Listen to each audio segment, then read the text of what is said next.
Okay, good day, grade 8, Avocado and grade 8, Santol. So we are now in our fourth week of second quarter, and our topics for this week are definition of courtship and dating, importance of courtship and dating, ingredients of a successful marriage.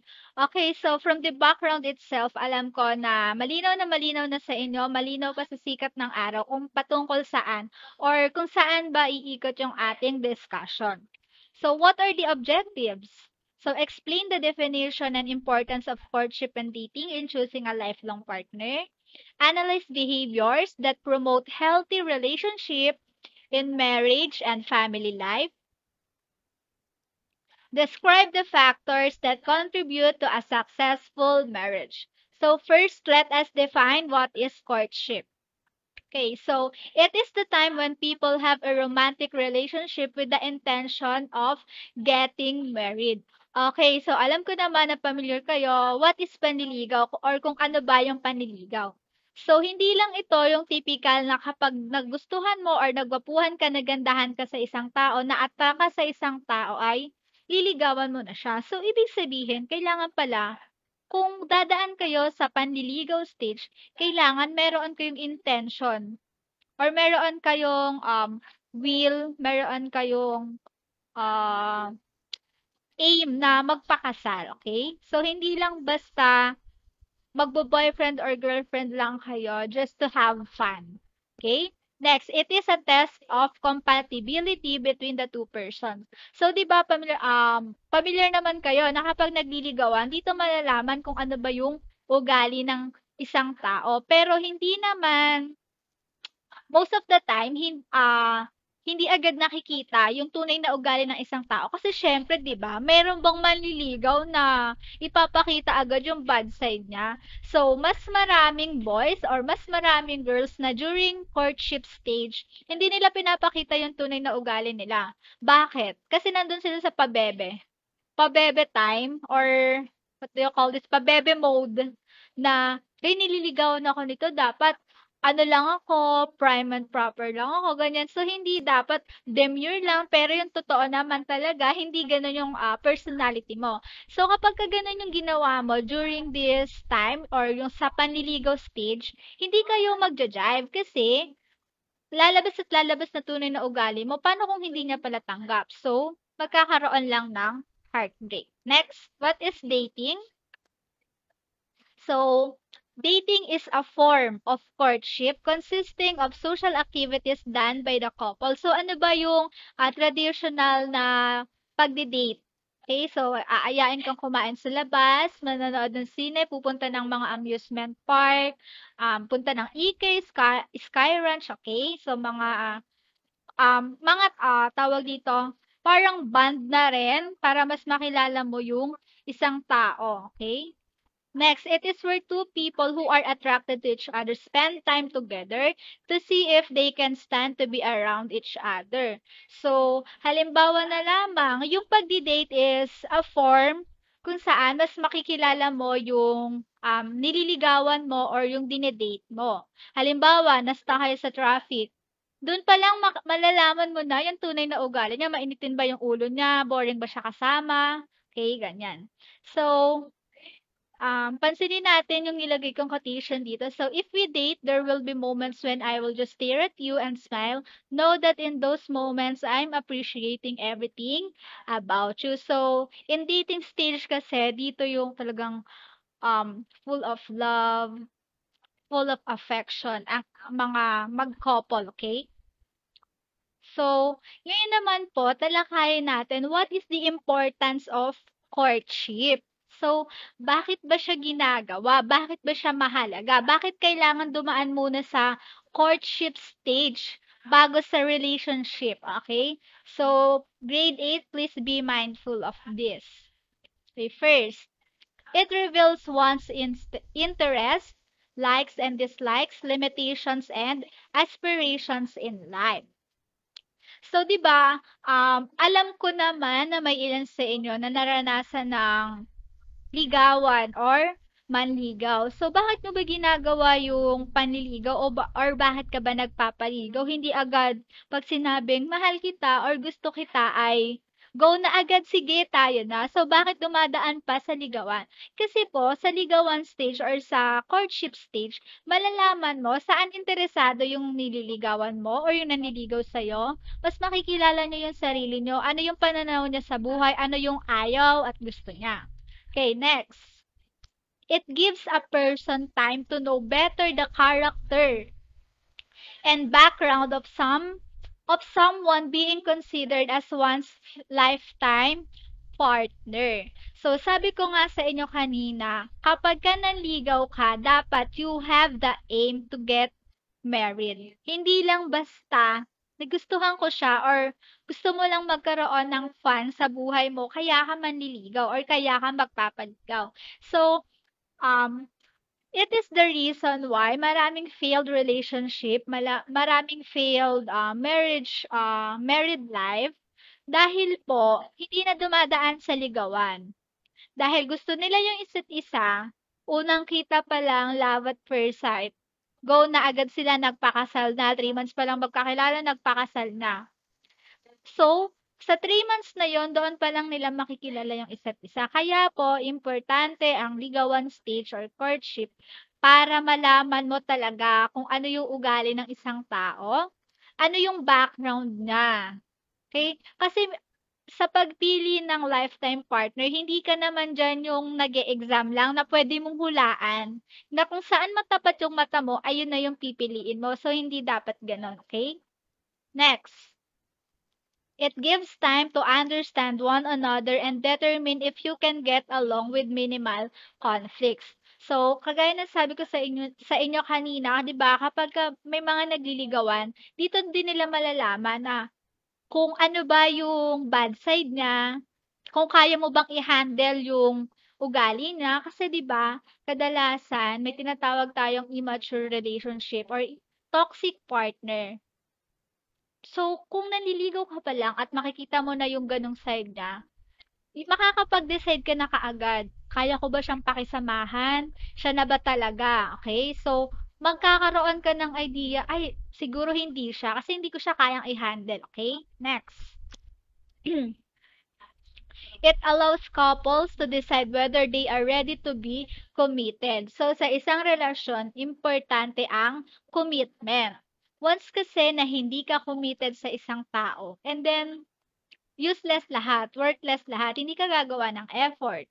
Okay, so hindi lang naman kasi basta kapag nakipagrelasyon ka ay ipo-post mo lang sa Facebook status mo na in a relationship ka and then after nun, ano na yung next na gagawin mo para magstay siya sa'yo? Ano yung next na way ang gagawin mo para mas magtagal kayo or para mas mapasaya mo siya? So, kailangan committed ka sa kahit na anong bagay naman 'di ba dapat kailangan mo ng commitment para mas mapaganda mo yung magiging resulta nito. Okay? And it develops security and establishes respect for each other. So, ito yung sinasabi ko sa inyo kanina na once na nadaan ka kaagad sa, sabihin na natin yung mga easy to get. Sorry for the term. Easy to get. 1 week lang, 1 day na sinabing, "Mahal kita, kumain ka na ba? Matulog ka, alagaan mo yung sarili mo." Gano'n na yung sinabi then sinagot mo na. Alam niyo yun, hindi niyo nakilala yung isang tao at hindi yung respect sa inyo kasi hindi naman sa pagsasabi ng magpa-hard to get ka. Pero kasi 'di ba may mga bagay na worth it talaga kung pinaghihirapan mo. So gano'n din po sa mga makakarelasyon niyo in the future. So kung ang isang tao ay basta-basta na lamang sasagutin ka without knowing your true identity, ganyan. Hindi ko naman sinasabi na masamang maging easy to get or kailangan ba 3 years muna bago sagutin. So, hindi naman po. So, kailangan lang na mag-build ka rin, mag-establish ka rin ng respect para sa'yo. Just in case na halimbawa, magkaroon kayo ng conflict, hindi ka niya masisigawan kasi may respeto siya sa'yo. Okay? Next. after the importance of courtship or yung ano ba yung kahalagahan ng panliligaw, ngayon naman, talakayin natin, what is the importance of dating? Okay? It strengthened the relationship. Okay, so there are couples na nag-schedule talaga sila ng kanilang date or ng kanilang bebe time every week or twice, sabihin na natin twice a month para po mas mapatibay yung kanilang relasyon. Kasi mayroong couples na once na hindi na sila nakikita, parang nagfe-fade yung feelings nila. So, kailangan yung date, yung pagde-date or yung dating. Next, spend quality time with each other. Siyempre, kapag nakikipag-date ka, makakasama mo yung tawag dito, yung boyfriend mo or yung girlfriend mo. So, meron kayong quality time. So, which is napaka-halaga para mapatibay yung isang relasyon. Kaya nga 'di ba may mga long distance relationship na hindi talaga nagwo-work kapag hindi gano'n katibay ang foundation ng kanilang relasyon.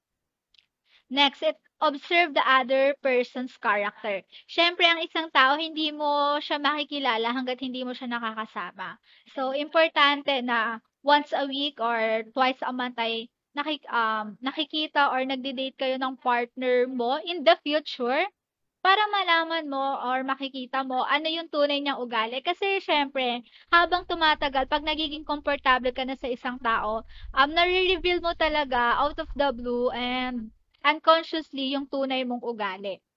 Next, reveal any potential problems the partners may have. So, kagaya ng sinabi ko sa inyo kanina, kapag magde-date kayo tapos sa traffic kayo, dun mo makikita, okay ba siyang kasama pag may traffic, hindi ba siya mainitin ng ulo, um, tawag dito, hindi ka ba maboboard pag kasama mo siya sa traffic, yung mga ganon. Okay, so, after we tackle about the importance of dating, let's now move on to factors to consider in choosing a lifetime partner. So, alamin naman natin ano-ano yung mga factors na kailangan mong i-consider kapag pipili ka ng iyong lifetime partner in the future. Okay? Hindi ko sinabing ngayon ha, in the future, in the near future. Okay. So, first is the good character. So, God-fearing, responsible and honest, hardworking and industrious, and respectful and compassionate. So, 'di ba, sabi nga nila, kapag ka humihiling ka ng iyong kabiyak sa buhay, mas mainam daw na ipag-pray mo ito sa Lord. Kasi once na ang Lord ang nagbigay sa'yo nito, hindi ka mamamali. Kasi yun yung tinadhanan sa'yo ng Lord. Mahirap kasi na ibabase mo yung pakikipagrelasyon mo or yung pagpili mo ng kapartner mo sa buhay ng dahil lang sa looks, ng dahil lang sa yaman, hindi po gano'n. So, kailangan God-fearing siya at makikita mo yung pagiging responsable sa kanya, pagiging tapat. Oh, ito, hardworking. Siyempre, kapag ka nagkapamilya na kayo, hindi pwede yung tatamad-tamad. Okay, no? Hindi pwede na wala tayong makain. Sige, okay lang yan.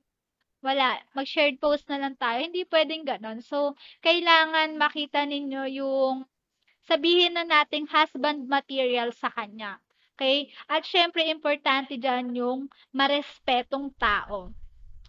So, kahit naman sino mapalalaki man o mapababae, importante yung marespeto ka sa partner mo. Nirerespeto mo yung partner mo or as human being. Kasi once na may respeto sa'yo ang isang tao, trust me, hindi agad kayo maghihiwalay, hindi agad kayo basta-basta masisira ng kahit na anumang problema na pwedeng dumating. At syempre, kailangan compassionate ang iyong pipiliin na partner. Next.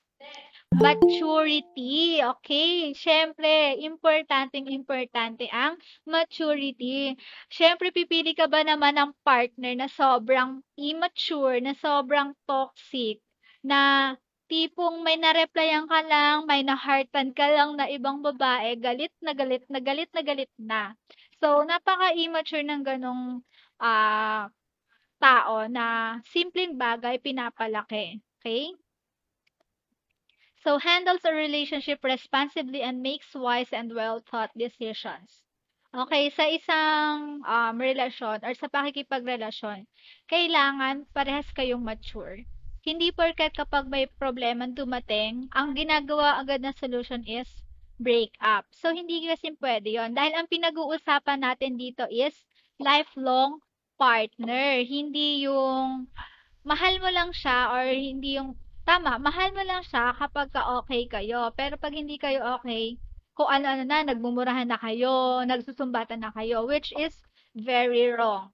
So, boys, please, if ever in the near future, 'wag na 'wag niyong gagawin 'yon, okay? Be responsible enough kasi unang-una, kayo naman yung nag-pursue doon sa babae na nililigawan niyo or liligawan ninyo in the future. Next. Fidelity. Okay. Makes the relationship lasting. Okay? Kailangan makita mo sa partner mo na gumagawa siya ng way para mapatagal yung relationship niyo. Hindi yung gumagawa siya ng way para masira kayo. Considers the relationship sacred. Kasi 'di ba, kagaya ng sabi ko sa inyo kanina, hindi ka makikipagrelasyon just to have fun. Okay, so kailangan makita mo sa partner mo na grabe, pinapahalagahan niya talaga yung relationship namin, pinaparamdam niya talaga sa'yo na mahal ka niya. Sincere and true to promises made to one's partner. So that's the reason why marami yung nagkakaroon ng trust issues at sinasabi nila na promises are made to be broken. So, kung ang partner mo ay tumutupad sa pangako, sincere sa lahat ng ginagawa niya, and then, baka iyan na nga talaga yung para sa'yo, okay? And next, commitment. Kasi kagaya ng sabi ko sa inyo kanina, sobrang importante ng commitment. So, kailangan nyo ding i-consider, committed ba yung partner mo sa'yo? Committed ba siya sa mga ginagawa niya? Okay? And isa pa po, dito sa commitment, just in case dahil um, sabihin na natin common naman na there are couples na nagkakaroon na ng baby agad. So, dahil sa nagkakaroon na sila ng baby, minsan, pinapabayaan na lang nila. So, ayan yung mga taong halang paniniligan sa buhay. Next. Love, of course. Kailangan mong i-consider yung pagmamahal sa'yo ng partner mo in the near future. So, kapag mahal mo isang tao, kailangan iniintindi mo siya. At kung merong love, syempre, mas mapapatibay nito yung relationship mo sa iyong partner. Kasi nga sabi nila, kapag nagmahal ka, nagiging tanga ka. At kapag nagmahal ka kahit ano, at all cost, at all means, ginagawa mo lahat para sa partner mo, which is isang good behavior to consider para sa isang kabiyak sa buhay. Next, of course, the economic readiness. So, hindi ka dapat pumili ng partner na sabihin na natin ah, walang pangarap sa buhay or hindi pa siya stable. Hindi ko naman sinasabi na mamili kayo kailangan mayaman. Yung sinasabi ko lang dito, timbangin mo rin kung ready na ba kayo parehas, hindi lang ng makakarelasyon mo. Kung ready na kayo parehas na pumasok sa buhay mag-asawa. Okay? So, aims for the better future of the family. Ito yung sinasabi ko, may pangarap sa buhay, hindi lang sige sa kubo na lang tayo, basta magkasama tayo, basta mahal natin yung isa't isa. Hindi naman sapat na palaging pagmamahal na lang, okay? So, kailangan meron ka ring pangarap sa buhay. And maintain stable job or business that can support a family. Okay, sabi nga nila, once you love your family, your loved ones, syempre gagawa ka ng way to provide for them, okay? And physical maturity. Accepts and is proud of partner's physical excuse me, physical features. So, timbangin din natin kung yung partner mo ba ay tanggap ka sa kung ano yung itsura mo. Meron kasing iba na kaya ka lang pinipili dahil maganda ka, dahil kaya ka nilang ipagyabang sa tropa. So, dapat hindi ganun. So, kung matured ka mag-isip, dapat lahat tanggap mo sa partner mo. Excuse me. Okay, so meron ako dito nilagay na quotation. Creating a happy marriage begins with choosing the right spouse. Okay. To be able na magkaroon ka ng happy marriage or ng masayang buhay may asawa, kailangan piliin mo muna yung tamang partner na para sa'yo. Okay, so ngayon naman po, last is talakayin natin what are the ingredients of a successful marriage. So first, love. So it brings a closer bond and reduces daily stress and anxieties of life. Okay, so based on study, may mga nagsasabi once na ang isang tao ay may karelasyon, nakakatulong ito to relieve stress. Pero 'di ba, minsan mas nakakapag-cause ng stress. Okay, depende sa partner. Couples will not enjoy a happy and healthy marriage or relationship without love. Kasi 'di ba, nag-uumpisa naman talaga lahat sa love, sa pagmamahal. Kung hindi mo yan mahal, bakit mo yan pagtsatsagaan? Kung hindi mo yan mahal, bakit mo yan pagsisilbihan, okay? Next, understanding and respect. So, para mapatagal yung mapatagal yung inyong buhay mag-asawa, syempre kailangan niyo ng pag-unawa at respeto sa isa't isa. So it is needed to make the relationship stronger and healthy. It is a sign of trust and support to your partner. So minsan ang nagiging rason kung bakit may mga failed relationship or married life dahil na kulang sila sa respeto at sa pag-unawa sa partners nila, okay? Lalo na pagka time na yung usapan. Laging sinasabi na kung mahal mo ako, kailangan lagi kang time. Pero hindi po gano'n. Napaka-immature ng gano'ng thinking.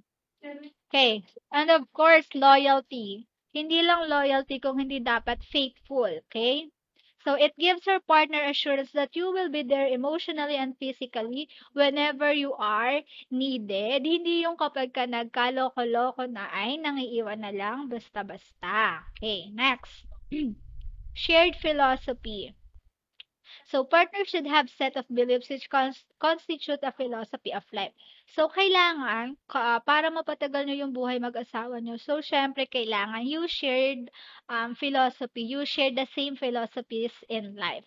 So pag-isapan ninyo, lalo na kung magkaiba kayo ng pananaw sa buhay, kailangan mag-drive kayo para hindi magkakaroon ng conflict once na magkaroon na kayo ng anak.